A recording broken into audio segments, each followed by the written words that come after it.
ಶ್ರೀಮಾನ್ ಜಿಲ್ಲಾಧಿಕಾರಿಗಳು ಹಾಗೂ ಜಿಲ್ಲಾ ದಂಡಾಧಿಕಾರಿಗಳು ಬಳ್ಳಾರಿ ಇವರಿಗೆ ಕಂಪ್ಲಿ ತಹಶೀಲ್ದಾರರ ಮುಖಾಂತರ ಮನವಿ ಪತ್ರ ಸಲ್ಲಿಸಲಾಯಿತು. ವಿಷಯ: ತುಂಬು ಗರ್ಭಿಣಿಯ ದಲಿತ ಮಹಿಳೆಗೆ ಸರಿಯಾದ ಚಿಕಿತ್ಸೆ ನೀಡದೆ ನಿರ್ಲಕ್ಷ್ಯತನದಿಂದ ಮಗು ಮತ್ತು ತಾಯಿ ಸಾವಿಗೆ ಕಾರಣವಾಗಿರುವ ಸರ್ಕಾರಿ ವೈದ್ಯಾಧಿಕಾರಿಗಳು ಮತ್ತು ಸಿಬ್ಬಂದಿ ವರ್ಗದವರ ಮೇಲೆ ಪ್ರಕರಣ ದಾಖಲಿಸಿ ಸೂಕ್ತ ಕ್ರಮ ಕೈಗೊಂಡು ಅವರನ್ನು ಅಮಾನತುಗೊಳಿಸಿ ಮರಣ ಹೊಂದಿದ ದಲಿತ ಕುಟುಂಬಕ್ಕೆ ಪರಿಹಾರ ಕಲ್ಪಿಸಲು ಕುರಿತು ಮನವಿಯನ್ನು ನೀಡಲಾಯಿತು. ಮಾನ್ಯರೇ, ಈ ಮೇಲ್ಕಾಣಿಸಿದ ವಿಷಯಕ್ಕೆ ಸಂಬಂಧಿಸಿದಂತೆ ಕರ್ನಾಟಕ ದಲಿತ ರಕ್ಷಣಾ ವೇದಿಕೆ ಜಿಲ್ಲಾ ಸಮಿತಿ ಬಳ್ಳಾರಿ ಹಾಗೂ ಕರ್ನಾಟಕ ಛಲವಾದಿ ಮಹಾಸಭಾ ಜಿಲ್ಲಾ ಸಮಿತಿ ಮತ್ತು ರಿಪಬ್ಲಿಕನ್ ಸೇನಾ ಬಳ್ಳಾರಿ ಮತ್ತು ವಿಜಯನಗರ ಜಿಲ್ಲಾ ಸಮಿತಿ ಹಾಗೂ ಇನ್ನಿತರ ಸಂಘಟನೆಗಳ ಮುಖಾಂತರ ಈಗ ತಮ್ಮ ಗಮನಕ್ಕೆ ತಂದು ಮನವಿ ಮಾಡಿಕೊಳ್ಳುವುದೇನೆಂದರೆ, ಕಂಪ್ಲಿಯ ಸರ್ಕಾರಿ ಸಮುದಾಯದ ಆರೋಗ್ಯ ಕೇಂದ್ರಕ್ಕೆ ದಲಿತ ಮಹಿಳೆ ಹೆರಿಗೆಗೆ ಬಂದ ರಾಮಸಾಗರ ಗ್ರಾಮದ ಚಂದ್ರಮ್ಮ, ವಯಸ್ಸು 28, ಇವರು ದಿನಾಂಕ 25/9/2025 ಗುರುವಾರ ಬೆಳಿಗ್ಗೆ 10:30ಕ್ಕೆ ಹೆರಿಗೆ ನೋವು ಕಾಣಿಸಿಕೊಂಡಿದ್ದರಿಂದ ತವರು ಮನೆ ಬೆಳಗೋಡದಿಂದ ಸರ್ಕಾರಿ ಆರೋಗ್ಯ ಕೇಂದ್ರದ ಕಂಪ್ಲಿಗೆ ಹೋದಾಗ ಈ ಗರ್ಭಿಣಿಯನ್ನ ದಾಖಲಿಸಿಕೊಂಡು ಆರೋಗ್ಯದ ಪರೀಕ್ಷೆ ನಡೆಸಿದ್ದಾಗ ನಂತರ ಖಾಸಗಿ ಆಸ್ಪತ್ರೆಯಲ್ಲಿ ಸ್ಕ್ಯಾನಿಂಗ್ ಮಾಡಿಸಿ ರಿಪೋರ್ಟ್ ತಂದು ತೋರಿಸಿದ ಮೇಲೆ ವೈದ್ಯರು ಇದರಲ್ಲಿ ಮಗು ಚೆನ್ನಾಗಿದೆ, ಸಾಮಾನ್ಯ ಹೆರಿಗೆಯಾಗಲಿದೆ ಎಂದು ಭರವಸೆ ಹೇಳಿ ಸಂಜೆಯವರೆಗೂ ಗರ್ಭಿಣಿಯ ಕಡೆಗೆ ಗಮನವನ್ನ ಹರಿಸಿಲ್ಲ. ನಂತರ ನರ್ಸ್ಗಳು ಸಂಜೆ 5:30ರ ಸುಮಾರಿಗೆ ವೈದ್ಯರ ಸಹಾಯವಿಲ್ಲದೆ ನರ್ಸ್ಗಳೇ ಹೆರಿಗೆಯನ್ನ ಮಾಡಿದ್ದಾರೆ. ಮಗು ಉಸಿರಾಟದ ತೊಂದರೆಗೆ ತುತ್ತಾದಾಗ ವೈದ್ಯರನ್ನ ಕರೆಸಿದ್ದಾರೆ. ಆದರೂ ಕೂಡ ಮಗು ಜನಿಸಿದ 20 ನಿಮಿಷದೊಳಗೆ ಮಗು ತೀರಿ ಹೋಗಿದೆ. ನಂತರ ಬಾಣಂತಿಗೆ ತುಂಬಾ ರಕ್ತಸ್ರಾವವಾಗುತ್ತಿದ್ದರಿಂದ ಬಾಣಂತಿ ಭಯಗೊಂಡು ವೈದ್ಯರ ಹತ್ತಿರ ಹೇಳಿಕೊಂಡಿದ್ದಾಳೆ. ಏನೂ ಆಗಲ್ಲ, ಹೊಲಿಗೆ ಹಾಕಿ ಸರಿಪಡಿಸುತ್ತೇವೆ ಎಂದು ಹೇಳಿ ವೈದ್ಯರು ಸುಮ್ಮನಾಗಿದ್ದಾರೆ. ರಾತ್ರಿ 7 ಗಂಟೆಯವರೆಗೂ ತುಂಬಾ ರಕ್ತಸ್ರಾವವಾಗಿರುವುದರಿಂದ ಮಹಿಳೆ ತುಂಬಾ ನಿಶಕ್ತಿಗೆ ಒಳಗಾದ ಕಾರಣ ಆಕೆಯನ್ನ ಕಾಪಾಡುವುದು ಕಷ್ಟಕರವಾಗಿರುವುದರಿಂದ ಬಳ್ಳಾರಿ OPDಗೆ ಕರೆದುಕೊಂಡು ಹೋಗಿ ಎಂದು ಜಾರಿಕೊಳ್ಳುತ್ತಾರೆ ವೈದ್ಯರು. OPDಗೆ ಹೋಗುವುದರೊಳಗೆ ರಾತ್ರಿ 9:30ರ ಸಮಯವಾಗಿದೆ. ಅಲ್ಲಿಗೆ ಹೆರಿಗೆಯಾಗಿ 4 ತಾಸುಗಳ ಅವಧಿಯಾಗಿದ್ದು ಹಾಗೆ ನಿರಂತರ ರಕ್ತಸ್ರಾವವಾಗಿದೆ. ಈ ಕಾರಣದಿಂದ OPDಯ ವೈದ್ಯರು ಸಹ ಎಷ್ಟೇ ಶ್ರಮ ಪಟ್ಟರೂ ಸಹ ಆ ತಾಯಿಯನ್ನು ಉಳಿಸಿಕೊಳ್ಳಲು ಸಾಧ್ಯವಾಗುವುದಿಲ್ಲ. ಕೊನೆಗೆ ಆಕೆಯು ಕೂಡ ಸಾವಿಗೀಡಾಗುತ್ತಾಳೆ. ಈಗ ಕಂಪ್ಲಿ ಆಸ್ಪತ್ರೆಯ ವೈದ್ಯರು ಮತ್ತು ಸಿಬ್ಬಂದಿಯವರ ನಿರ್ಲಕ್ಷ್ಯದಿಂದ ಒಂದು ದಲಿತ ಬಡ ಕುಟುಂಬದ ತಾಯಿ ಮತ್ತು ಮಗು ಸಾವಿಗೆ ತುತ್ತಾಗಿದ್ದಾರೆ. ಇಲ್ಲಿಗೆ ಸಂಪೂರ್ಣ ವೈದ್ಯರ ನಿರ್ಲಕ್ಷ್ಯತೆ ಎದ್ದು ಕಾಣುತ್ತದೆ. ಈ ಘಟನೆ ಸಂಭವಿಸಿರುವುದು ಸಾಮಾನ್ಯರಿಗೆ ಅರ್ಥವಾಗುತ್ತಿದೆ. ಹಾಗೆ ಇಲ್ಲಿನ ವೈದ್ಯಾಧಿಕಾರಿಗಳು ಇಂತಹ ಬಡಪಾಯಿ ದಲಿತ ಅಲ್ಪಸಂಖ್ಯಾತ ಹಿಂದುಳಿದ ವರ್ಗದವರು ಈ ಆಸ್ಪತ್ರೆಯನ್ನ ನಂಬಿಕೊಂಡು ಬಂದವರೆಲ್ಲ ಸುಮಾರು ಬಾಣಂತಿಯರು ಹೆರಿಗೆಯಾದ ಮಕ್ಕಳು ಸಾಯುವುದು ಸರ್ವೇ ಸಾಮಾನ್ಯವಾಗಿ ಬಿಟ್ಟಿದೆ. ನಿರಂತರವಾಗಿ ಮಕ್ಕಳು, ಬಾಣಂತಿಯರು, ಸಂಬಂಧಿಕರು ಈ ವೈದ್ಯಾಧಿಕಾರಿಗಳ ಮೇಲೆ ಹಿಡಿಶಾಪವನ್ನ ಹಾಕಿ ನೊಂದು ಬೆಂದು ಹೋಗಿದ್ದಾರೆ. ಇವರಿಗೆ ಯಾರು ಹೇಳೋರಿಲ್ಲ ಕೇಳೋರಿಲ್ಲದಂತಾಗಿದೆ. ಕಂಪ್ಲಿ ಸಾರ್ವಜನಿಕ ಆಸ್ಪತ್ರೆ ತಾಲೂಕಾ ವೈದ್ಯಾಧಿಕಾರಿಗಳು, ಸಿಬ್ಬಂದಿಗಳು ಬಾಣಂತಿ ಹಾಗೂ ಮಗುವಿನ ಸಾವಿಗೆ ನೇರ ಹೊಣೆಗಾರರಾಗಿದ್ದು ಇವರ ಮೇಲೆ ಕೂಡಲೇ ಪ್ರಕರಣ ದಾಖಲಿಸಿಕೊಂಡು ಇವರನ್ನು ಅಮಾನತುಗೊಳಿಸಿ ಉನ್ನತ ತನಿಖೆಗೆ ಒಳಪಡಿಸಿ ದಲಿತ ಬಾಣಂತಿ ಮಹಿಳೆಯ ಕುಟುಂಬಕ್ಕೆ 5 ಲಕ್ಷ ರೂಪಾಯಿ ಪರಿಹಾರವನ್ನು ಒದಗಿಸಿ ಕೊಡಬೇಕು ಎಂದು ಕರ್ನಾಟಕ ದಲಿತ ರಕ್ಷಣಾ ವೇದಿಕೆ ಜಿಲ್ಲಾ ಸಮಿತಿ ಹಾಗೂ ಕರ್ನಾಟಕ ಛಲವಾದಿ ಮಹಾಸಭಾ ಜಿಲ್ಲಾ ಸಮಿತಿ ಬಳ್ಳಾರಿ ಮತ್ತು ರಿಪಬ್ಲಿಕನ್ ಸೇನಾ ತಮ್ಮಲ್ಲಿ ಮನವಿ ಮಾಡಿಕೊಳ್ಳಲಾಗುತ್ತದೆ. ಒಂದು ವೇಳೆ ಈ ವಿಷಯದಲ್ಲಿ ನಿರ್ಲಕ್ಷ್ಯ ವಹಿಸಿದ್ದಲ್ಲಿ ಕಂಪ್ಲಿಯನ್ನ ಬಂದ್ ಮಾಡುವ ಕಾರ್ಯಕ್ರಮವನ್ನು ಹಮ್ಮಿಕೊಳ್ಳಲಾಗುತ್ತದೆ. ಅದಕ್ಕೆ ಅವಕಾಶ ಮಾಡಿಕೊಡದೆ ಕೂಡಲೇ ಪರಿಹಾರ ಮತ್ತು ಕ್ರಮ ಕೈಗೊಳ್ಳಬೇಕು ಎಂದು ತಮ್ಮಲ್ಲಿ ಮನವಿ ಮಾಡಿಕೊಳ್ಳುತ್ತಾ ಈ ಮನವಿ ಪತ್ರವನ್ನು ಸಲ್ಲಿಸಲಾಗುತ್ತದೆ.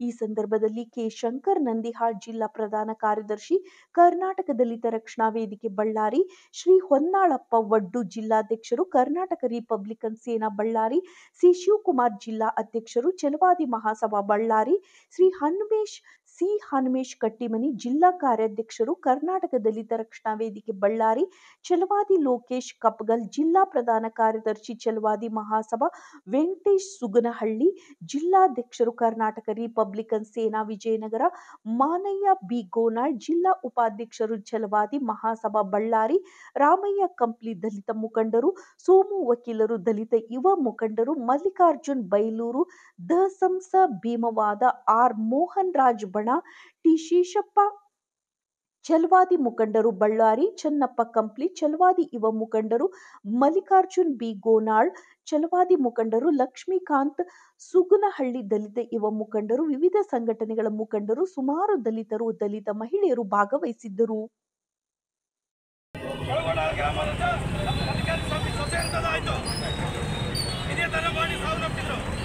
ನಿರ್ಲಕ್ಷ್ಯ ಮಾಡಿದ್ವಿ, ಹೀಗೆ ನಿರ್ಲಕ್ಷ್ಯ ಮಾಡೋದು ಬೇಡ. ಯಾವುದೇ ಕಾರಣಕ್ಕೆ ಅವನು ಸಸ್ಪೆಂಡ್ ಅಲ್ಲ, ಅವನು ಅಮಾನತಾಗಬೇಕು. ಇದು ಒಂದು ಅಮಾನತಾಗದಷ್ಟೇ ಅಲ್ಲ, ಕುಟುಂಬಕ್ಕೆ ಪರಿಹಾರ ಕೊಡಬೇಕಂದ್ರೆ ಅವನಿಗೆ ಪರಿಹಾರ ಕೊಡಬೇಕು. ಯಾಕೆ ಸರ್ಕಾರಕ್ಕೆ ಹಾಕ್ಬೇಕು? ನಾವು ಕೊಡಬೇಕು. ಅವ್ರು ಎಷ್ಟು ದಿನ ಕಳಿಸಿರಲ್ಲ, ಅವನಿಂದ 20 ಲಕ್ಷ ಪರಿಹಾರ ಕೊಡಬೇಕು.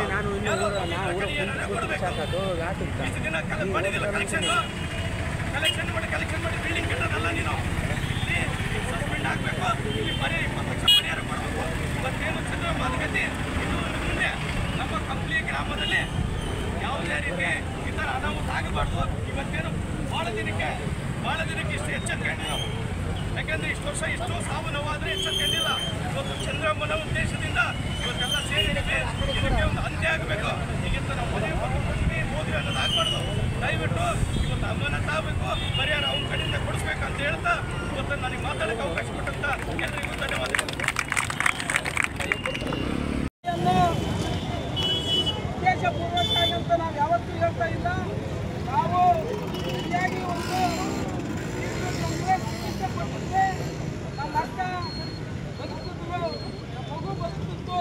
ಅವರನ್ನು ಅಮಾನತು ಮಾಡಬೇಕಂತ ಹೇಳಿದಾಗ ಅವರು ಕೇವಲ ಅವರನ್ನು ಬೇರೆ ಕಡೆ ಸ್ಥಳಾಂತರ ಮಾಡಿದ್ದಾರೆ.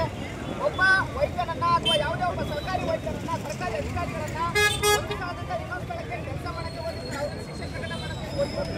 ಅವರನ್ನ ನೀವು ಪ್ರೊಟೆಕ್ಷನ್ ಮಾಡೋದಕ್ಕೆ, ಅವರನ್ನು ನೀವು ಕಾವಲಾಗಿ ಕೊಡೋದಕ್ಕೆ ಮಾತ್ರ ನೀವು ಅವರನ್ನ ಬೇರೆ ಕಡೆ ಸ್ಥಳಾಂತರ ಮಾಡಿ. ನೀವು ಅಮಾನತು ಮಾಡಿ ಆದೇಶವನ್ನ ನೀವು ಕಂಪ್ಲೀಟ್ ನಾವೇನು ಪ್ರತಿಭಟನೆ ಮಾಡ್ತಾ ಇದ್ದೀವಲ್ಲ, ಅಲ್ಲಿ ಬಂದು ಅಮಾನತು ಆದೇಶಗಳನ್ನು ತೋರಿಸಿದ್ರೆ ಮಾತ್ರ ನಾವು ಪ್ರತಿಭಟನೆಯನ್ನು ಕೈಗೊಳ್ಳುತ್ತೇವೆ. ನಾನು ಮೊದಲನೇದಾಗಿ ಏನು ಪೊಲೀಸ್ ಇಲಾಖೆಗೆ ಧನ್ಯವಾದಗಳನ್ನು ಸಲ್ಲಿಸ್ತೇನೆ. ಅಂದರೆ ಒಬ್ಬ ಹೆಣ್ಮಗಳು, ಅಂದರೆ ಯಾವುದೇ ಸಮುದಾಯದ ಹೆಣ್ಮಕ್ಳಾಗಲಿ ಆ ರೀತಿ ಸಾಯಬಾರ್ದು. ಇದು ಡಾಕ್ಟರ್ ನಿರ್ಲಕ್ಷ್ಯ ಏನಿದೆಯಲ್ಲ, ಇದು ಅಲ್ಲಿ ಏನಂದ್ರೆ ಸರ್ಕಾರಿ ವೈದ್ಯ ಆಸ್ಪತ್ರೆಗಳು ಯಾರು ಕೂಡ ಮಲ್ಟಿ ಸ್ಪೆಷಾಲಿಟಿ ಆಸ್ಪತ್ರೆಯಲ್ಲಿ ಹೋಗೋರಲ್ಲ. ಕೂಲಿಕಾರರು, ಬಡವರು, ದೀನದಲಿತರು, ಹಿಂದುಳಿದ ಸಮುದಾಯಗಳು ಸರ್ಕಾರಿ ಆಸ್ಪತ್ರೆಗಳು ಅವರನ್ನ ಉದ್ದೇಶಪೂರ್ವಕವಾಗಿ ಏನಪ್ಪ ಅಂತಂದ್ರೆ ಸರ್ಕಾರ ಬೇರೆ ಹಾಸ್ಪಿಟಲ್ಗಳನ್ನ, ಖಾಸಗಿ ಹಾಸ್ಪಿಟಲ್ಗಳನ್ನ ನಡೆಸೋರು. ಅದ್ರ ಜೊತೆಗೆ ನಾವು ಇಲ್ಲಿ ಬಂದಿವಂತಂತೇಳಿ ಅಟೆಂಡೆನ್ಸ್ ಹಾಕೋದು, ಏನೋ ಸೀರಿಯಸ್ ಇದ್ರು ಕೂಡ ಯಾವುದೇ ರೀತಿ ನೋಡಕ್ ಬರದೆ ಆ ಒಂದು ಕುಟುಂಬವನ್ನ ಇವತ್ತು ವೀರೇಶ್ ಅನ್ನೋ ವ್ಯಕ್ತಿ ತಾಯಿ ಮತ್ತು ಹೆಂಡತಿ ಮತ್ತು ಮಗಳನ್ನ ಕಳ್ಕೊಂಡಿದ್ದಾರೆ. ಇದಕ್ಕೆ ಪರಿಹಾರವನ್ನ ಕೊಡಬೇಕು. ಇದನ್ನ ಪರಿಹಾರ ಕೊಡಬೇಕಂದ್ರೆ ಈ ಕ್ಷೇತ್ರದ ಶಾಸಕರಾದಂಥ ಗಣೇಶ್ ಅಣ್ಣವರು ಅಲ್ಲಿ ಹೋಗಿ ಸಾಂತ್ವನವನ್ನು ಹೇಳಿ ಇವತ್ತಿನ ವಿಡಿಯೋ ಕಾಲನ್ನು ಮಾಡಿ ಹೇಳಿದ್ದಾರೆ, ಸಂತೋಷ. ಆದರೆ ನಾವು ಅಷ್ಟಕ್ಕೆ ಸಾಲದು ಆ ಕುಟುಂಬಕ್ಕೆ ಪರಿಹಾರವನ್ನು ಕೊಡಬೇಕು. ಪರಿಹಾರವನ್ನ ಈ ಸ್ಥಳದಲ್ಲೇ ಬಂದು ಹೇಳ್ಬೇಕು. ಅಲ್ಲಿವರೆಗೂ ಕೂಡ ನಮ್ಮ ಹೋರಾಟ ನಿರಂತರವಾಗಿರ್ತದೆ. ಇವತ್ತು ಬಂದು ಕೇವಲ ಮನವಿಯನ್ನು ತಗೊಂಡ್ರೆ ನಾವು ಕೇಳೋದಿಲ್ಲ. ಅವರು ಬಂದು ಏನೋ ಅಂತ ಕೆಲಸದಿಂದ ಅಮಾನತು ಮಾಡಿದಂಥ ಆದೇಶಗಳನ್ನು ತೋರಿಸಬೇಕು. ಅದ್ರ ಜೊತೆಗೆ ನಾನು ಪೊಲೀಸ್ ಇಲಾಖೆಯಲ್ಲಿ ಮನವಿಯನ್ನು ಮಾಡ್ಕೊಳ್ಳೋದೇನೆಂದ್ರೆ, ಅವರ ಗಂಡ ಏನೋ ವೀರೇಶ್ ಇದ್ದಾರಲ್ಲ, ಅವರು ಕಂಪ್ಲೇಂಟನ್ನು ದಾಖಲಿಸ್ತಾರೆ.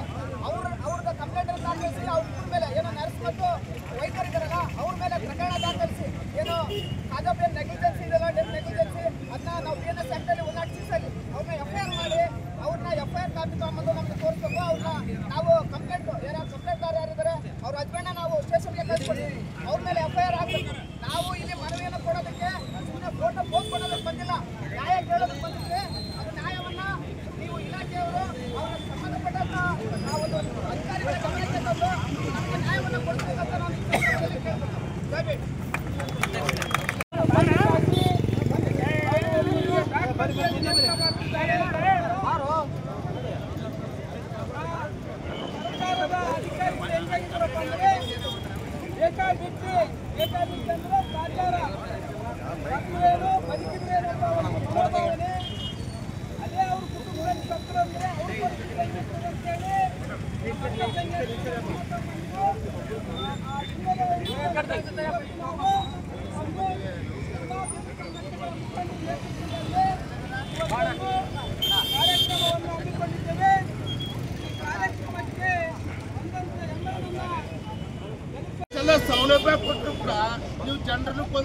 ನಾವು ಏನು ಮಾಡ್ಬೇಕು ನಮ್ಮ ಹಣದಿಂದ? ನಮ್ಮ ಹಣದ ಸಂಬಳ ತಗೊಂಡು ನಮ್ಮ ಜನರು ಕಲ್ತದ್ರಿಂದ ನೀವು ಯಾಕೆ ಬೇಕಿಲ್ಲಿ? ಇವತ್ತು ನಾವು ಕಂಠಘೋಷವಾಗಿ ಇಷ್ಟು ಸಂಘಟನೆಗಳಲ್ಲಿ ನಾವು ಹೇಳ್ತಾ ಇದ್ದೀವಿ, ಡಾಕ್ಟರ್ ರವಿ ಕನಕಗಿರಿ ಅವರೇ, ನಿಮ್ಮದು ಬಹಳ ಆಗಿದೆ.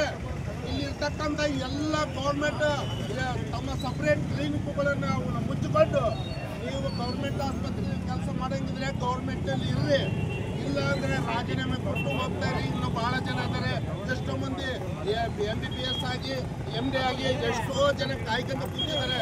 ನಿಮ್ಮಂಥ ಕೋಟ್ಯಾನುಗಟ್ಟಲೆ ಸಂಪಾದಿಸಿ ಜನರ ಜೀವದ ಜೊತೆ ಆಟ ಆಡ್ತಿದ್ರಲ್ಲ, ನಮ್ಗೆ ಏನನ್ಬೇಕು? ನಾವು ಈ ನಿಟ್ಟಿನಲ್ಲಿ ನಾವೆಲ್ಲರೂ ಇವತ್ತು ಅವನನ್ನು ರವಿ ಕನಕಗಿರಿ ಅವನನ್ನು ಮೊದಲು ಅವನ್ನ ಸಸ್ಪೆಂಡ್ ಮಾಡೋದಲ್ಲ.